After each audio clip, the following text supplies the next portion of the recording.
miqyasda quruculuq, abadlıq, yaşıllaşdırma işləri görülüb. Bu fikirlər 31 dekabr Dünya Azərbaycanlıların Həmrəylik günü və yeni il münasibəti ilə idarədə keçirilən tədbirdə səslənib. Dənizkənarı bulvarın Prezident İlham Əliyevin həmişə diqqət mərkəzində olduğunu deyən idarənin rəisi Əfqan Şahmarov, ölkə başçısının dəfələrlə parkda olduğunu və parkın daha da gözəlləşdirilməsi üçün öz dəyərli tövsiyələrini verdiyini dedi. Dənizkənarı bulvar idarəsinin kollektivi bu tapşırıqları yerinə yetirməklə yüksək nəticələrə nail olub. Həm paytaxt sakinləri, həm də ölkəmizə gələn yüksək səviyyəli qonaqlar Bakı bulvarının gündən-günə gözəlləşməsinin şahidi olurlar.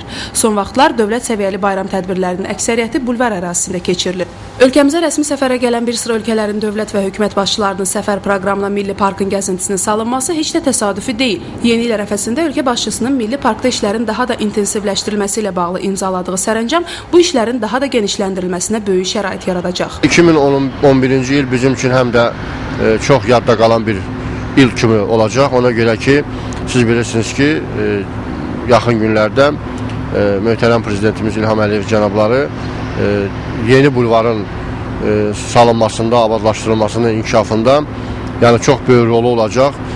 Nazirlər Kabineti yanında Dənizkənarı bulvar idarəsinə 4 milyon manat da pul ayırmışdır. Yəni öz sərəncamı ilə.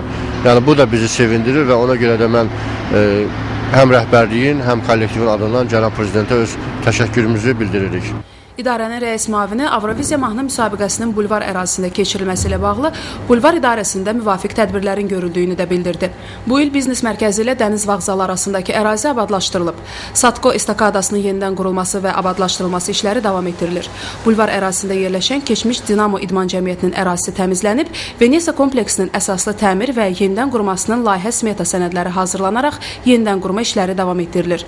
Bulvar ərazisində yaşıllaşdırma sahəsini daha da zənginləşdirmək məqsədi ilə Avropa ölkələrindən İtaliya, İspaniya və Hollandiyadan Abşeron yarımadasının iqliminə uyğun xeyli miqdarda müxtəlif ağaclar, kollar, güllər gətirilərək əkilib. Bu il görülmüş ən böyük işlərdən biri də ölkə başçısının bulvar ərazisinin Dövlət Bayraq Meydanı kompleksi istiqamətində daha 3 kilometr uzadılması barədə verdiyi göstərişə tam əməl olunmasıdır. Bu göstərişin icrası nəticəsində artıq bulvarla Dövlət Bayrağı Meydanı birləşərək vahid bir məkan təşkil edir. Sakit Ocaqlı, Fərəc Babaylı, İlaskərova xəbərlər.